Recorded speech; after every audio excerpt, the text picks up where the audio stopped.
శ్రీ విష్ణు రూపాయ నమఃశివాయ. మనిషి జీవితం ఒక అంతులేని ప్రయాణం. అందులో ప్రతి ఒక్కరూ వెతికేది ఆనందం కోసం, పారిపోయేది మరణం నుండి. మనం అనుకుంటాం చావు లేకపోతే బాగుండు అని, కోట్లు సంపాదిస్తే కష్టాలు తీరిపోతాయని, అధికారం ఉంటే అందరూ మన కాళ్ళ దగ్గర ఉంటారని.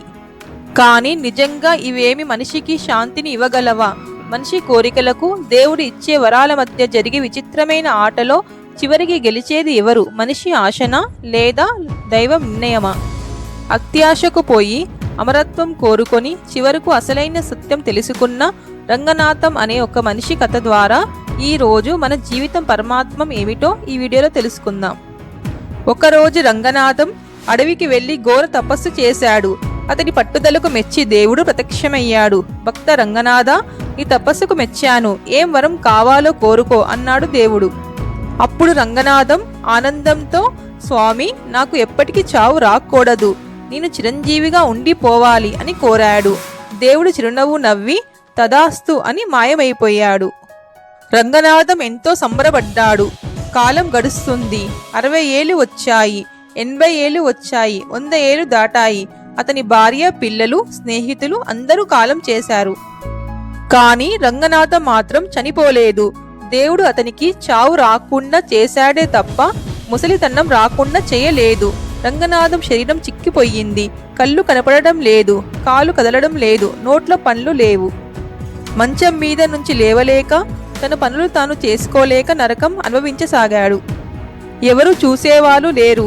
చావు వస్తే బాగుండు అని ఏడ్చాడు. కానీ వరం వల్ల చావు రాలేదు. ఆ నరకయాతన భరించలేక మళ్ళీ దేవుణ్ణి వేడుకున్నాడు. దేవుడు మళ్ళీ ప్రత్యక్షమయ్యాడు. ఏమైంది రంగనాథ అని అడిగాడు. స్వామి, ముసలితనంలో ఈ చిరంజీవి వరం నాకు వద్దు. ఈ నరకం నేను భరించలేను. నన్ను మామూలు మనిషిని చెయ్యి. కానీ ఈ ప్రపంచంలో బతకాలంటే డబ్బు ముఖ్యం. నాకు లెక్కలేనంత డబ్బు, ఆస్తిపాస్తులు కావాలి. డబ్బు ఉంటే అందరూ నా చుట్టూ ఉంటారు, ఏ కష్టమూ ఉండదు అని కోరుకున్నాడు. దేవుడు సరే, నీ ఇష్టమని వరం ఇచ్చాడు. రంగనాథుడు ఇప్పుడు యవ్వనవంతుడయ్యాడు.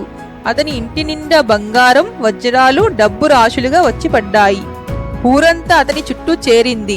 బంధువులు, స్నేహితులు అంటూ 100 మంది వచ్చారు. కానీ కొద్ది రోజుల్లోనే అతనికి అసలు నిజం తెలిసింది. వాళ్ళందరూ వచ్చింది అతని కోసం కాదు, అతని డబ్బు కోసమని అర్థమయ్యింది. సొంత వాళ్ళే అతని ఆస్తి కోసం కుట్ర చేయడం మొదలుపెట్టారు. దొంగల భయంతో రాత్రిపూట నిద్ర పట్టేది కాదు. అతనికి లేనిపోని రోగాలు వచ్చాయి. పంచభక్ష పరవన్నాలు ఉన్నా షుగర్, బీపీ వల్ల ఏమి తినలేని పరిస్థితి. డబ్బు ఉంటే మంచం కొనగలం, కానీ నిద్రను కొనలేము అని అతనికి అర్థమయ్యింది. ఆస్తి తగాదాలు, కోర్టు కేసులు, మోసాలతో అతని మనశ్శాంతి పూర్తిగా పోయింది.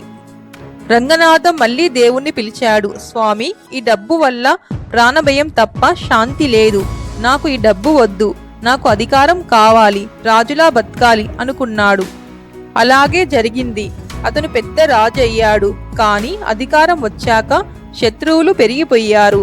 యుద్ధాలు, రక్తపాతం, ఎప్పుడు ఎవరు చంపుతారో అన్న భయం, క్షణం కూడా ప్రశాంతత లేదు.